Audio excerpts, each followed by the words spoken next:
Now, I was watching one of your videos, and in the one that I saw, you distinguished between language skills and exam skills. And Mm. you kind of alluded to that, I think, earlier in our conversation. Can you dive into that distinction a little bit? And also, what is the implication of that distinction for exam prep? Right then, yeah. Um, it kind of goes back to what we were saying before, like if the native speaker, they can fail. So if we go to more detail, let's just focus on the writing. Yeah. A lot of students struggle with academic writing, and um, what they'll do is just kind of take this voice or take the conversation that's going on in their head and put it down on paper.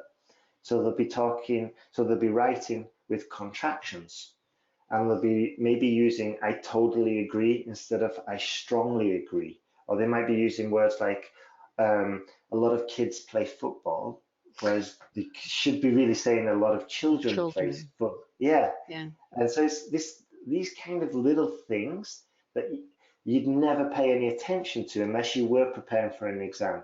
So this Yeah. is why we have to really upgrade our language and stop using contractions, write out the full version, start using formal language. So instead of saying but, we say however, and instead of saying also, maybe we'll say furthermore, and just these more formal way of communicating just for the writing. This is just for the writing. So that That's would be like interesting. one, yeah, That's that that's would be where the actually one. somebody who's fluent in English, even if let's say you're Northern Europeans, could actually do worse in the writing section because of their fluency. Exactly, yeah, exactly. And what happens is a lot of people they'll come overconfident because they've got no issues in communicating what they want to say, like in a verbal way, and they'll think, oh, that's just going to translate to the written way, and it doesn't really work like that. But those are the kind of students, though, that who can usually communicate reasonably effectively with the speaking. They put it into writing, it's not that good. But those are the ones that once they learn the rules They're going to do um, well. for writing for an exam, for formal academic writing, once they learn the rules, boom, they're writing really amazing essays pretty quickly, especially if they're on the right course and applying the right material.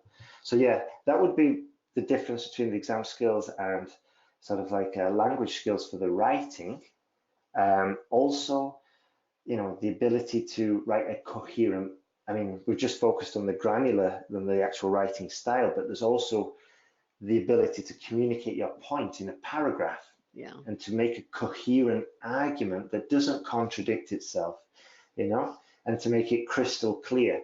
And also, there's just one other thing that I found I see a lot of students struggling with, and that's that they'll come to the exam and they'll be thinking that they can write, let me think, they'll see a question and they'll write a really intelligent answer.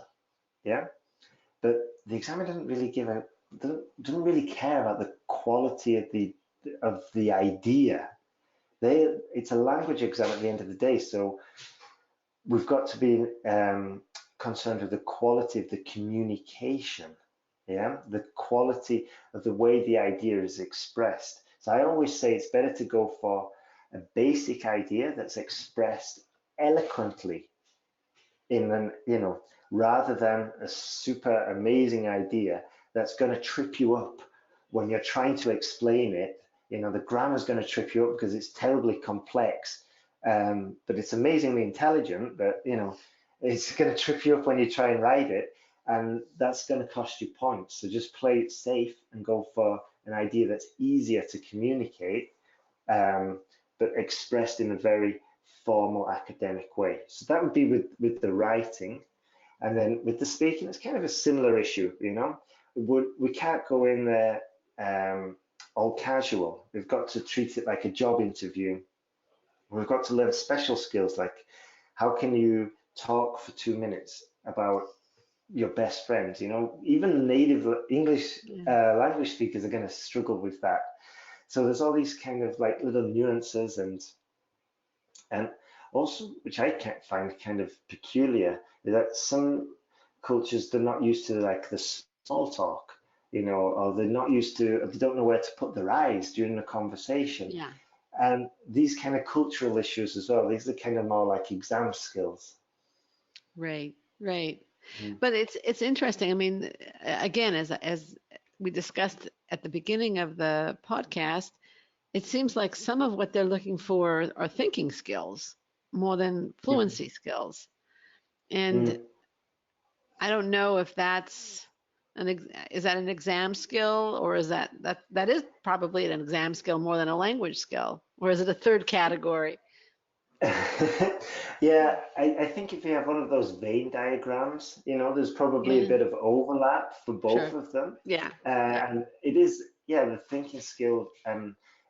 It's, I mean, I remember one tutor as well saying like, okay, the writing exam is a reading exam because you've got to really comprehend the question and then write an answer that's really focused on answering that question, you know? yeah, Um, and the speaking exam's a listening exam because if the examiner asks you, where would you like to go for your dream holiday? And then you reply, oh, I went on my dream holiday last year. You're not really answering the question. So this is why right. it's really important to develop these, like, the listening skills for the speaking exam and for reading skills for the writing exam.